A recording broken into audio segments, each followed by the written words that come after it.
Today we are going to discuss a very important topic when it comes to public international law, and that is about law of treaties.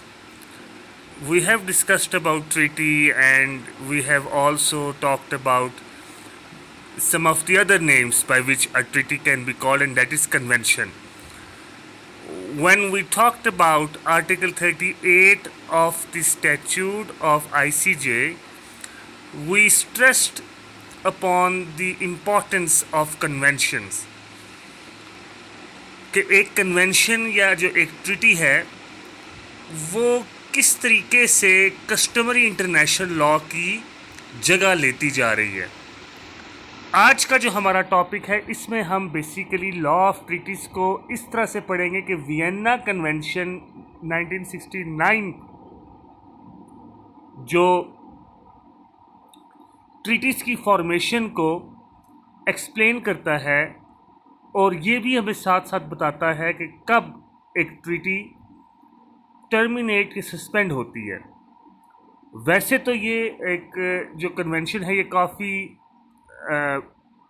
Aspects पे बात करता है, लेकिन हमारा जो आज के इस टॉपिक में जो डिस्कशन होगी that would be about how a treaty is formed and how it is terminated and who can make a treaty and why is it so important. We are not going to discuss about how it is interpreted or how it is applied. उसका जिक्र हम किसी और जगह पे करेंगे. So let us start.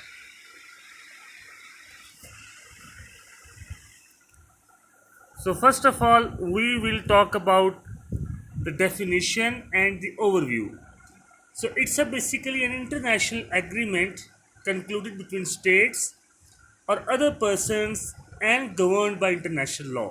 So it can be an agreement between states, it can be an agreement between a state and also an international organization. It can also be an agreement between a state and an investor. Let's say if there's a company, there's a private limited company who wants to develop some projects in a state. So when that company is entering into an agreement with the said state, that can also be called a treaty. Treaty also includes accord, act, arrangement, charter, covenant, convention, declaration, general act, pact, protocol, statute, as well as the term agreement itself. So we have like different names for that, and हम यहाँ पे इनकी characteristics को नहीं define कर रहे कि इनमें से कि कोवेनेंट में या कन्वेंशन में क्या फ़र्क है. Of course there are some minor you can say differences. That is the reason why they have different names for sure. But हमने अपने टॉपिक के साथ स्टिक रहना है. So treaties can be traced back as far as the early recorded history of humankind. Humans शुरू से लेके अब तक मुख्तलिफ ट्राइब्स की शुरुआत में जब थे तो वो एक दूसरे के साथ ट्रीटीज़ करते थे.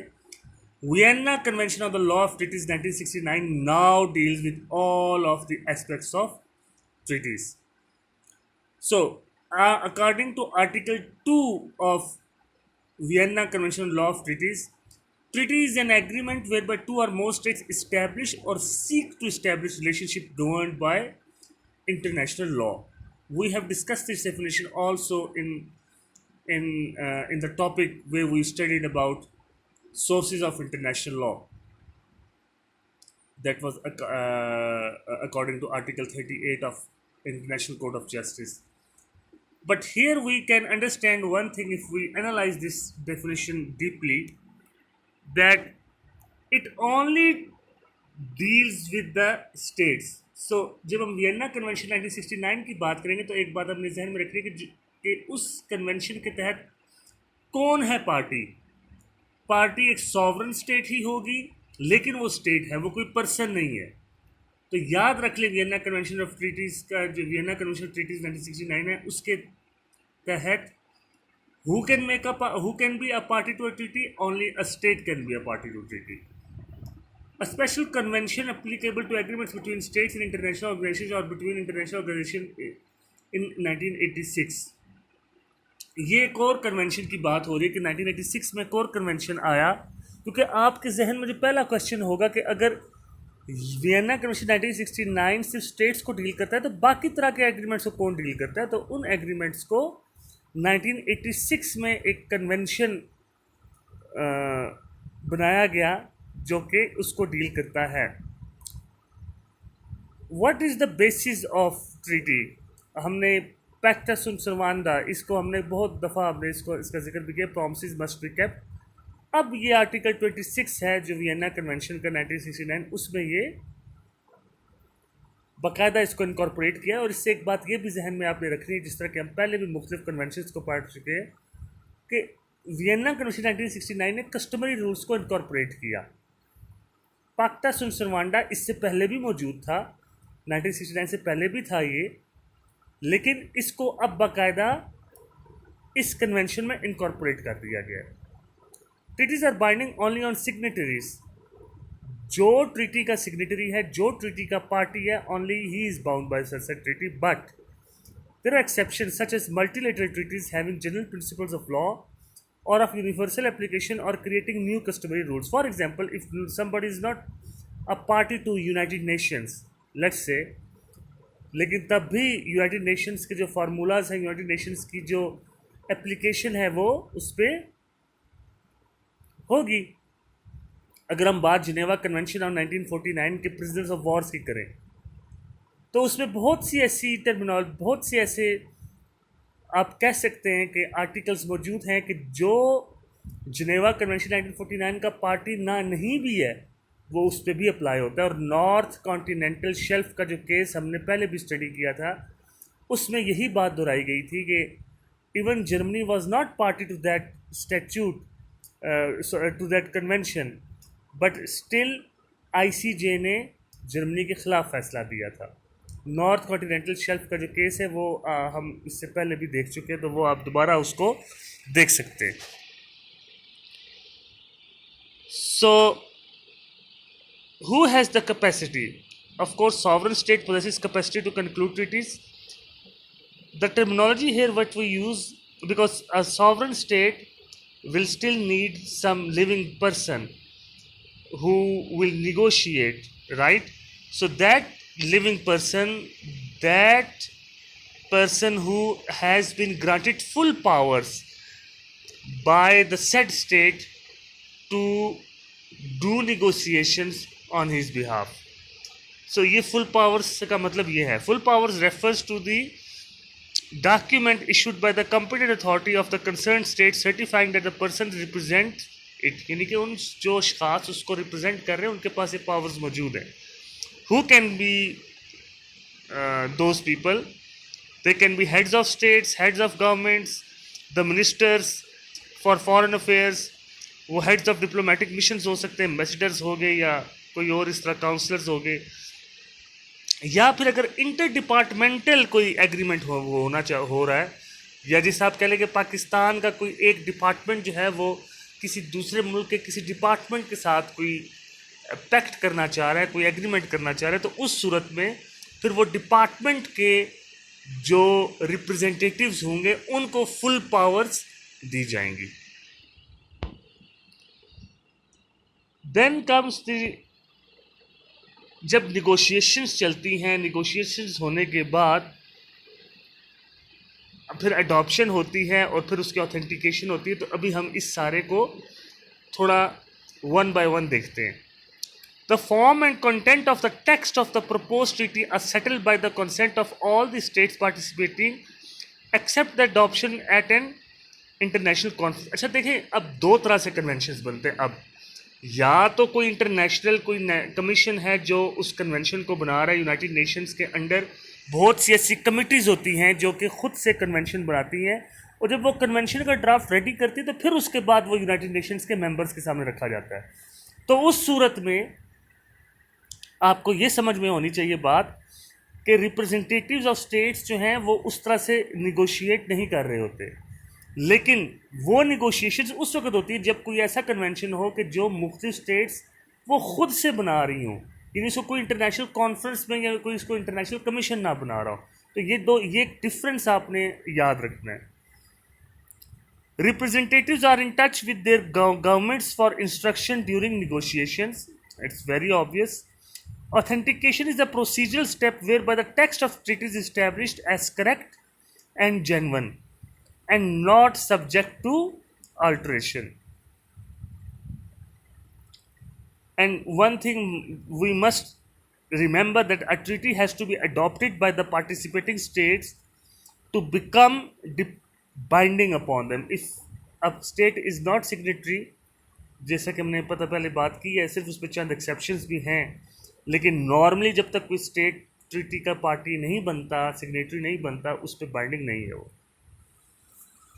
तो बहरहाल यहाँ पे सिर्फ बात हो रही है कि पहले तो आपने उसका ड्राफ्ट जो है, उस पूरे ड्राफ्ट पे एग्री करना है, क्योंकि तभी तो बात आ गई। यानी कि पहले वो जिन्होंने निगोशिएट करना है उनकी अपॉइंटमेंट होनी है, निगोशिएशंस होनी है, फिर एक ड्राफ्ट जो है उसको उन्होंने सिलेक्ट करने के भी, यहाँ पे ये एक ड्राफ्ट है कि इस ड्राफ्ट के ऊपर हम सारे एग्री हो रहे हैं। Then comes the stage of signatures and ratification. सबसे पहले नॉर्मली हम ये देखते हैं कि जब कोई इस तरह की कोई ड्राफ्ट जो है वो सिलेक्ट हो जाता है, तो उसके बाद पहला काम क्या होता है, वो होता है उन पे सिग्नेचर्स करना। अब ये सिग्नेचर्स एक फॉर्मल सेरेमनी भी हो सकती है और एक फॉर्मल सेरेमनी नहीं भी हो सकती। तो ये डिपेंड करता है हमेशा कि जो एग्रीमेंट या जो वो कन्वेंशन की पार्टीज हैं वो चाहती क्या है, उनकी इंटेंशंस क्या हैं, कि वो कैसे समझते हैं कि इसको इसका फाइनल स्टेज वो क्या बनाते हैं। So consent by signatures when the treaty has such provisions और state parties have such intentions, otherwise it points out that text agreed is final. अब देखिए यहाँ पे ये दो बातें हो रही हैं। नॉर्मली ये होता है जब आप साइन करते हैं तो उसका मतलब ये होता है कि जिस टेक्स्ट पे आप साइन कर रहे हैं वो टेक्स्ट फाइनल है। लेकिन अगर कोई ट्रीटी खुद से ये कहती है कि जब साइन होंगे तो वो ट्रीटी काबिल अमल हो जाएगी, तो फिर इसका मतलब ये कि फिर वो ट्रीटी नाफिज हो जाएगी। या पार्टीज जो है उनकी इंटेंशन यही है कि भाई अब हमने साइन करा तो इसके बाद से ट्रीटी जो है वो फाइनल है, उसके बाद मजीद इस पर हम बात नहीं करते। तो उन सूरतों में फिर सिग्नेचर का मतलब ये है कि आगे रेक्टिफिकेशन की ज़रूरत नहीं है, बस ये फाइनल है। लेकिन नॉर्मली ऐसे होता है कि साइन उस वक्त होते हैं कि जब वो ये कहते हैं कि भाई हाँ ये ड्राफ्ट अब फाइनल है, अब हम इसको चेंज नहीं करेंगे। Consent by exchange of instruments. अब कई दफ़ा ऐसे भी होता है कि साइन करने के साथ साथ वो, या साइन ना भी करें तो वो ड्राफ्ट जो है एक दूसरे से एक्सचेंज करते हैं। ये भी एक सिंबॉलिक होता है जो हम कई दफ़ा आपने देखा होगा इस तरह, या फिर उस पर सील लगाते हैं। तो ये भी अगेन अगर तो वो ये फिर देखना पड़ता है कि क्या वो स्टेट्स की जो पार्टीज़ हैं क्या उनकी इंटेंशन क्या है, कि अगर तो उनकी इंटेंशन ये है कि भाई ये फाइनल है तो फिर तो बात ख़त्म हो गई। वरना ये भी वही बात है कि सिर्फ आप टेक्स्ट पे एग्री कर रहे हैं, अभी आपने उसको रेटिफाई नहीं किया, अभी आपने उसको मज़ीद आगे करना है, लेके चलना है। सो रेटिफिकेशन, ये फिर नेक्स्ट एक बात आती है कि हाँ इसमें एक और बात है कि अगर कोई कन्वेंशन जिसमें बहुत ज़्यादा पार्टीज शामिल हैं, बहुत ज़्यादा स्टेट शामिल हैं, तो उसको फिर सिग्नेचर्स के लिए ओपन छोड़ दिया जाता है कि भाई मुख्तलिफ स्टेट्स आएँ और उसको साइन करें। Ratification allows a state to examine the provisions of a treaty before accepting it. Moreover, it enables a state to pass the required legislation or to obtain the required approval in their municipal system. So even after signature, जब आपने signature कर दिया और signature के बाद आपने ये देख लिया कि भाई ये ट्रीटी का ड्राफ्ट अब फाइनल हो चुका है, उसके बाद मज़ीद कई दफ़ा सॉवरन स्टेट्स जो हैं वो उसको देखती हैं, उन टेक्स्ट को देखती हैं, उनको अपनी पार्लियामेंट में, जिस तरह अमेरिका में उस चीज़ों को वो सेनेट पेश करते हैं, हमारे पाकिस्तान में उसको कैबिनेट अप्रूव करते हैं कि हाँ जी ठीक है ये टेक्स्ट ठीक है, अब हम इसको अप्रूव करने जा रहे हैं। तो वो है रेटिफिकेशन, पार्लियामेंट से रेटिफाई कराना। या म्यूनसिपल लॉ में अगर कोई ऐसी ट्रीटी है जिसकी वजह से आपको अपना लोकल लॉ चेंज करना है, तो इस दौरान फिर आप अपने लोकल लॉ को चेंज कर देते हैं और चेंज करने के बाद फिर आप उसको रेटिफाई करते हैं। Accession is a formal acceptance of a treaty by a state which did not participate in negotiating and signing it. अब कई दफ़ा ऐसे होता है कि जब मुख्तलिफ स्टेट्स को ट्रीटी बनाती हैं तो उसके बाद या कन्वेंशन बनाती है तो उसके बाद कुछ और स्टेट्स होती हैं वो कहती हैं नहीं हमने भी इसमें शामिल होना है, हालांकि वो उसको बनाते वक्त शामिल नहीं थी। तो जो बनाते वक्त शामिल ना हो और बाद में शामिल हो जाए तो उसको कहते हैं कि एक्सीड किया उन्होंने। एडहेशन भी इसी तरह की एक टर्मिनोलॉजी यूज़ होती है जिसका मतलब है कि आप पूरी ट्रीटी को ना सही एक उसके एक पार्ट को एक्सेप्ट करें, लेकिन ये एक बड़ा डिफ़िकल्ट टास्क होता है क्योंकि हो सकता है कि दूसरी जो स्टेट्स हैं वो ना माने, वो कहें नहीं जी आप इसको पूरी तरह से एक्सेप्ट करें, ये क्या बात है कि आप इसको पार्ट्स में एक्सेप्ट कर रहे हैं। तो it will entirely depend upon the convention and the state parties. Entry into force article 24 is the very important step. अब रेक्टिफिकेशन हो गई, आप समझने से अब तो उसने एंट्री इनटू फोर्स। अब एंट्री इनटू फोर्स का मतलब ये है कि कौन सी डेट को वो फाइनल हो रहा है। कई दफ़ा ऐसे होता है कि नॉर्मली ट्रीटीज रेक्टिफाई जब होती है तो उसके साथ ही कहते भी अब से ये काबिल नफाज है, लेकिन कई दफ़ा उसके अंदर लिखा होता है ड्राफ्ट के अंदर कि भाई इस दिन से ये ट्रीटी काबिल अमल होगी। Especially multilateral treaties usually provide for entry into force upon ratification by a specified number of states. For example, Vienna Convention 1969 provides that it will come into force on the 30th day following the date of deposit of the 35th instrument of ratification or accession. यानी कि जब Vienna convention बना था तो उस वक्त ये कहा गया था कि जब तक 35 स्टेट्स इसको रेटिफाई नहीं करती ये कम इनटू फोर्स नहीं होगा, ये काबिल अमल नहीं होगा। उसकी एक बेसिक वजह ये भी है कि बहुत से ऐसे कन्वेंशन हैं कि जब आप उनको अप्लाई कैसे करेंगे अगर उसको कोई मानने वाला ना हो, अगर कोई उसको मान ही नहीं रहा तो आप कैसे अप्लाई करेंगे। क्योंकि अप्लाई करते वक्त कई दफ़ा प्रोसीजरल चीज़ों में याद रख लें, आपको प्रोसीजरल चीज़ों में मुख्तलिफ स्टेट्स की ज़रूरत होती है कि वो आगे असिस्ट करें। हो सकता है कि कोई ऐसा नया स्टैचू बन रहा हो, मैं मिसाल दे देता हूँ कि एक ऐसी ट्रीटी है जिसके तहत आप कोई नई कोर्ट बना रहे। अब अगर आप उसके लिए नई कोर्ट बना रहे हैं, उसके लिए आप नया मैकेनिज्म पूरा खड़ा कर रहे हैं, तो उसके लिए फिर आपको स्टेट्स चाहिए जो कि उस कन्वेंशन की पार्टी बने। अगर स्टेट्स उस कन्वेंशन का पार्टी बनना ही नहीं चाह रही तो फिर तो वो कन्वेंशन का तो कोई फ़ायदा ही नहीं, तो फिर वो कैसे काबिल अमल होगा। तो ये एक बड़ा एक इम्पॉर्टेंट पॉइंट है इसमें। So a treaty can it may also depend upon happening of some event, it may also depend upon municipal legislation. क्योंकि देखें ना, अगर एक कन्वेंशन कोई कंट्री साइन करती है लेकिन उसका जो लोकल लॉज हैं या उसकी लोकल कोर्ट्स हैं वो इसकी इजाज़त नहीं देते, तो जब तक कि वो चेंज नहीं करते तब तक वो कैसे वो काबिल अमल होगा। आर्टिकल 1 और 2 of the charter provides that every treaty and every international agreement entered into by any member of UN must as soon as possible be registered with the secretariat and published by it. जब भी कोई treaty आप करें तो उस treaty को आप United Nations के इल्म में लेके आएँ, ताकि कल को जब कोई मसला आईसीजे में खड़ा हो तो आप ये बता सकें नहीं हमने इस ट्रीटी के तहत ये इस चीज़ को हल करें और ये ट्रीटी रजिस्टर्ड है। तो और जो रजिस्ट्रेशन का अमल है वो बहुत ज़रूरी है यूनाइटेड नेशंस में। फिर इसमें रिजर्वेशन का एक आर्टिकल है। Two reservation is an unilateral statement whereby state purports to exclude और modify the legal effect of certain provision of the treaty in their application to that state. आपको एक treaty है, आपको उसमें से एक आर्टिकल पसंद नहीं आ रहा, आपको उसका प्रोसीजर अच्छा नहीं लग रहा, तो आप ये कह सकते हैं कि भाई मैं इसके बगैर बाकी सारी ट्रीटी को मानता हूँ। अब a reservation to a multilateral treaty causes a problem because it may be accepted by some parties and rejected by others. A reservation expressly authorised by a treaty does not require any subsequent acceptance by the other contracting state. अब देखना, अगर एक multilateral treaty है, आप कहते हैं भाई मुझे ये इस ट्रीटी की फ़लाँ चीज़ पसंद है, फ़लाँ चीज़ नहीं पसंद, तो ये फिर डिपेंड करेगा कि वो कौन सी चीज़ आपको ना पसंद है। अगर तो वो कोई ऐसी चीज़ है कि जो central point of that treaty है, central point of that convention है, तो फिर तो ये नहीं हो सकता। लेकिन अगर वो ऐसी चीज़ है कि जिसके ऊपर बाकी सारी स्टेट्स मानती हैं जो पार्टीज़ हैं, तो फिर आप वो रख सकते हैं। कई दफ़ा ऐसे होता है कि कोई एक जो स्टेट ट्रीटी है वो खुद से ऐसा कोई प्रोविज़न बताती है कि भाई उस प्रोविज़न के तहत आप कोई रिजर्वेशन पास कर सकते हैं, तो फिर तो दूसरी स्टेट्स के एक्सेप्टेंस की ज़रूरत नहीं होती। It can be communicated by an express provision in treaty itself, by agreement between contracting states and by reservation duly made. तो रिजर्वेशन जब आप स्टेटमेंट है वो स्टेटमेंट का पता दूसरों को भी चलना चाहिए ना। ये नहीं हो सकता कि आप खुद से अपने जहन में बना के ये स्टेट बैठ जाए कि भाई हमने ये चीज़ नहीं माननी।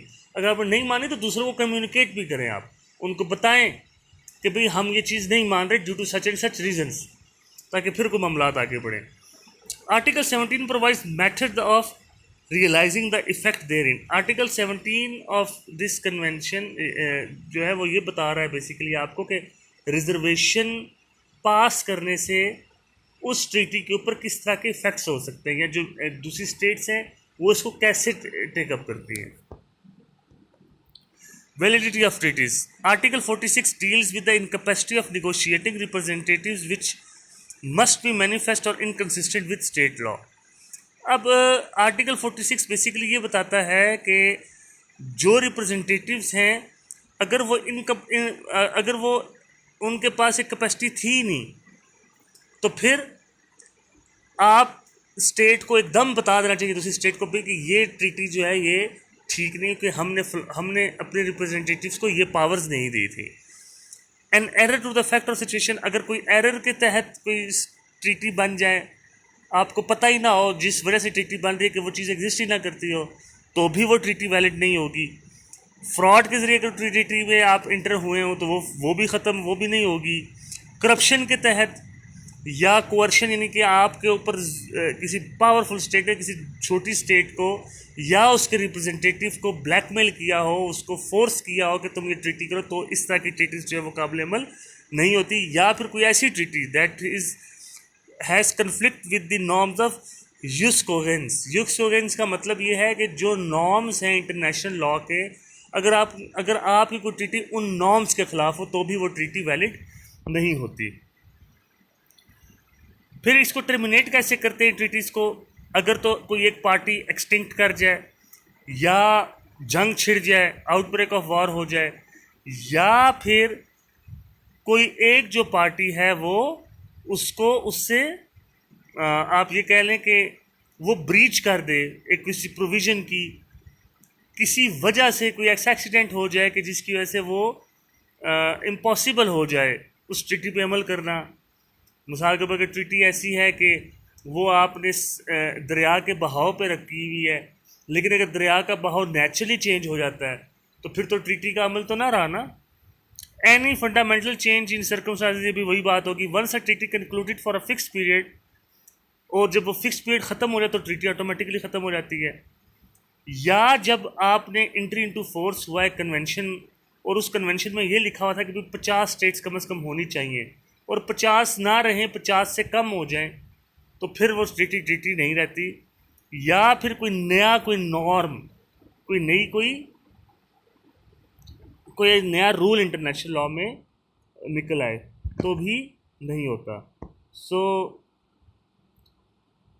फिर अगर कोई पार्टी जो है वो with the conformity of the कई दफ़ा ट्रीटीज के अंदर ये खुद से दिया हुआ होता है कि भाई आप फ़लाँ काम करके ट्रीटी से निकलना चाहें तो निकल सकते हैं, तो इस तरीके से भी फिर वो ट्रीटी ख़त्म हो सकती है।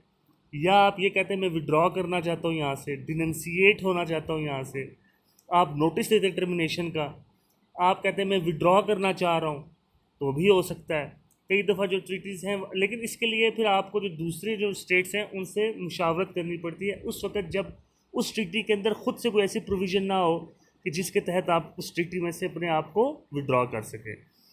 फिर सस्पेंशन भी जो है वो भी हो सकती है, that is in conformity with the provisions of treaty और by the consent of all parties after consultation. So guys, this was the whole topic about law of treaties and I hope it was fruitful for you. So in case of any question, do ask me. Thank you.